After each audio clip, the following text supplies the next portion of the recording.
dog just came over to say hi, but she's gone now. Oh, okay. Yeah, I was about to show it to the camera. Yeah, pretty good though. Is it the same dog that's in the video? Yes. But she's got a cone around her head now because she runs around like a mad thing and injured herself, and so the cone of shame. Okay. Yeah. Yeah. What's been happening with you? Not much. We're locked down up here, so Oh yeah. I spend most of my day doing this. Yeah. No, it's unbelievable. Yeah. 3 months, right? It feels like 3 years. Yeah. Totally, man. Like, can't go out. Imagine. It's crazy. But anyway, there you go. You put a new album out today. So what have you been doing all day? Just doing stuff like this or what? What do you got planned? I dropped around to a couple places. People had bought the album. And I had to go pick up a bass drum. Oh, okay. I took the dog to the vet. So that's what I've been doing. There you go. And I haven't thought about the album too much. But I bumped into some people in Littleton, of course, because you can't like walk down the street there without seeing everyone who lives there. Yeah. And we talked about that album. But yeah, I woke up feeling pretty good about it. And are you going to do anything exciting this evening? Are you playing or doing anything? I'm playing on a boat. Oh, for a private party. That'll be fun. It'll be crack up. Excellent. And it's a Blood Moon tonight, and we have a song on the album called Blood Moon. Right. So I can probably play that on the boat when the moon comes out. Well, the blood moon's coming in, it's coming in from the west. Well, the blood moon's coming in, it's coming in from the west. Oh, I'm just trying to figure out if there's another one you'll test. I mean, this is kind of your second album of the year, and it's a double album. Was that the plan? Yeah, it was definitely the plan to do a second album this year because the last one took ages to come out. Right.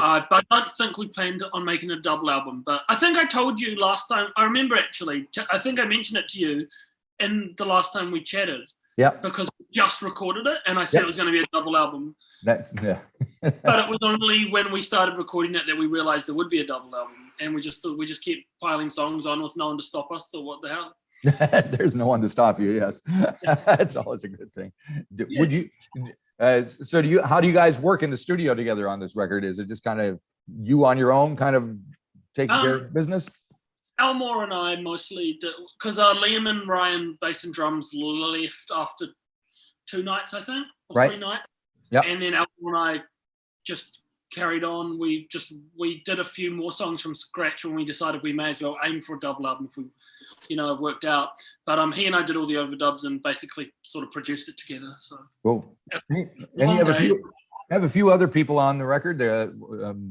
Finn Scholes and Nick Atkinson and folks like that. So when I was in Auckland, and actually around like March or something, I played with Nick and he's wonderful. Yes. So I realized I had like a few days up my sleeve and I thought, man, I do want to get some horns on some things. And then we went to Finn's place and just smashed it out. Right. There you go. All right. So when you wrote, I mean, there's 22 songs here. Were they written kind of all at one time over a period of time, specifically for the record? How did it happen? Yeah, some songs we had left over from the previous record that didn't fit. So there are a few songs that I've been saying for a couple of years, we should really try to do like with lots of acoustic guitar, country kind of album. And so we keep singing songs for that.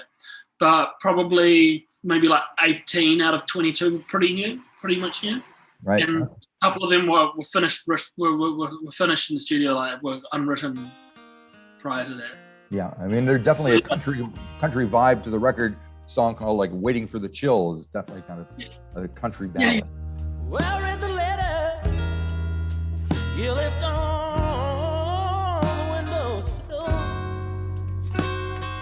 Read it in the dark, and I feel the chill. Why did you aim in that direction? Well, it's just a part of our, interests and style, and it's always a little bit there. But we thought we could just do it like fully commit. It's kind of harder. I think it's probably a little bit more daunting to try to write music like that. That's in a more of a pure form than what we've done before. Yep. I mean, on the song Honor Lee, it almost sounds like you're yodeling a bit there. Honey, honey, Lee, she don't love me anymore. Honey, honey, Lee, she just walked out on me. Honey, honey, Lee, she just walked right out the door. Honey, honey, Lee, she don't love me anymore. My friend Flora, she's in Oklahoma, and we sent the tracks to her because I really wanted some fiddle, and yeah, we basically just did everything we wanted to do, and just so there were a couple of overdubs, and yeah, she did the fiddle on 4 or 5 tracks or something, and I do like the sound of that. Yep. So do you and Elmore write together or separately, or how does it work? We write separately. I'd like to write together more. I think maybe there's been a few times when I've thrown a bridge into one of his songs and vice versa. And but I've recently, since this record was recorded, we've had a few rehearsals where we've tried to write by jamming together, which I've always been wanting to do. Right. But apart from that, we've always just written separately. And Liam wrote a couple songs as well. So that's another reason why we were able to have a double album, because there's 3 songwriters. See, I don't have the songwriting credits in here. Which ones did Liam write? He wrote Blood Moon and Ain't My Job. Oh yeah. So Blood Moon tonight, that'll be fun. Yeah. So when Liam brings the song to the band, what's the process? Do you kind of pass judgment? We usually just say, nah, off with you, Liam. Get bent. But he wrote 2 good ones this time, so it was right, like, fair enough. All right, that's cool. Give him to Papa. And there you go. And was it recorded fairly quickly, I assume? Yeah, it was. I think we were there 4 nights, but we would totally just immersed in it, not really had anything else to do or didn't want to do anything else, and we were just going from from the crack of noon until 3 in the morning every day. So it was pretty focused and condensed. Right. So the album opens with "Back in Jail." Why did you choose that to kick things off? Back in jail again. Back in jail, yeah, again. Hope and I pray you won't forget my name. That I'm still the same. Oh, I looked back on that actually. Thanks for asking, Marty, because I was thinking. At least I could do. I looked back on that recently. I was like, why did I put that? Not super catchy. It's one of the longest. It's one of the 2 or 3 longest songs. Yes, it's almost 3.5 minutes long, for crying out loud. I know. It's like prog rock, and it's like this piano-led ballady song, which is just I don't know, but when we first put it together, it just sounded like a great opener to me. Right.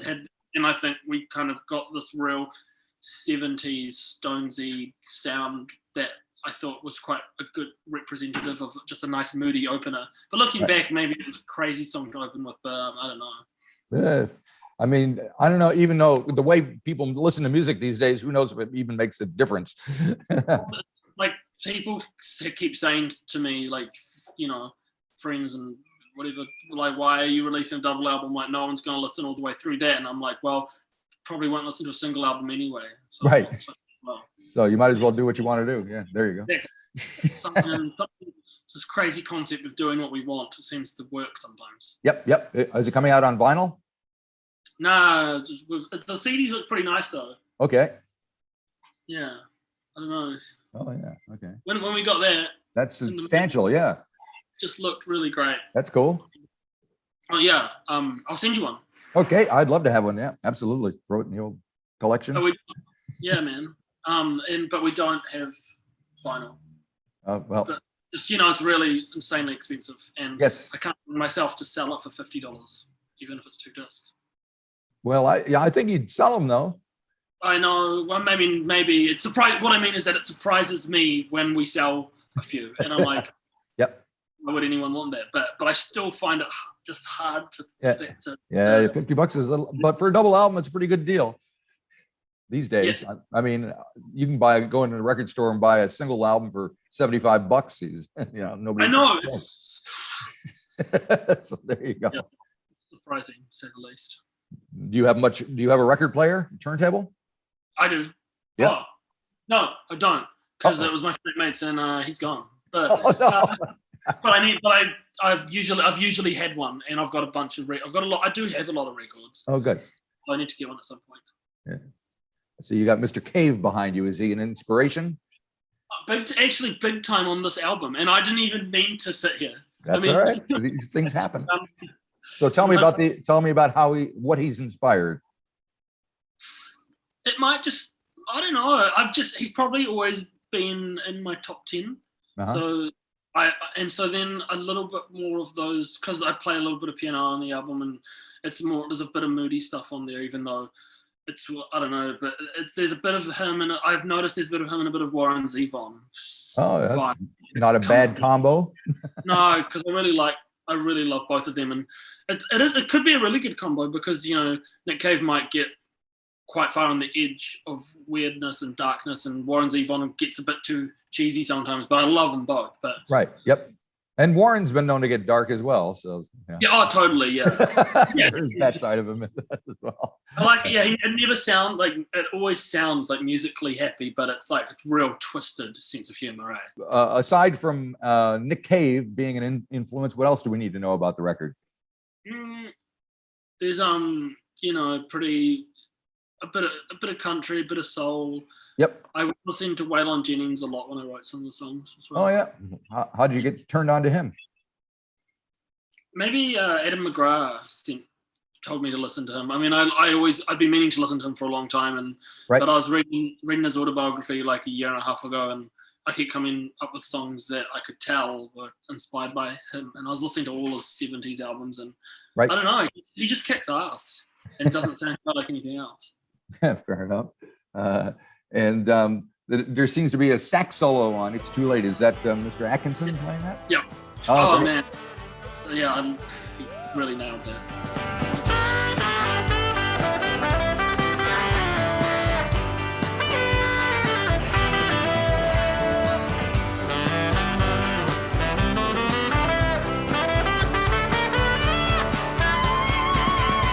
Because that song itself kind of stands out a little bit. It's kind of jangly and twangy at the same time. And then you got the sax solo in there. So tell me a little bit about the tune.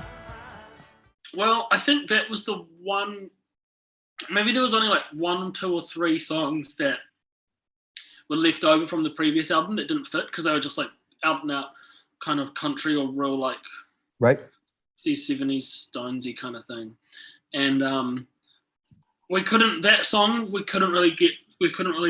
set it straight very easily. Like it was just, we tried it in a swing feel and then straight and back and forth, and it always just sounded too cheesy. But then when we kind of like put it down for this one, I would just try to embrace it as much as possible. And I thought a Bobby Keys-esque sax solo would. Oh yeah, there you go. Now you have a song called "You Made a Drinking Man." Oh yeah. Tell me about that one. Mama, you made a drinker. I know you did what you can. Lately, I know you've been thinking, Mama, you made a drinking man. Oh, that's about someone who's can't help himself, and he reckons, he doesn't blame his mama, but he's sort of saying like, oh, we're one and the same. Right. And there's some weird, funny lines about looking for religion and stuff like that, and drinking doesn't help you, but it does all the same. And I don't know, kind of. I know that I was writing it in lockdown and I was drunk as hell. Okay, well that explains a lot. I was trying to figure out if there's a line in there, a cap in my hand or a cat in my hand. Cat. Cat.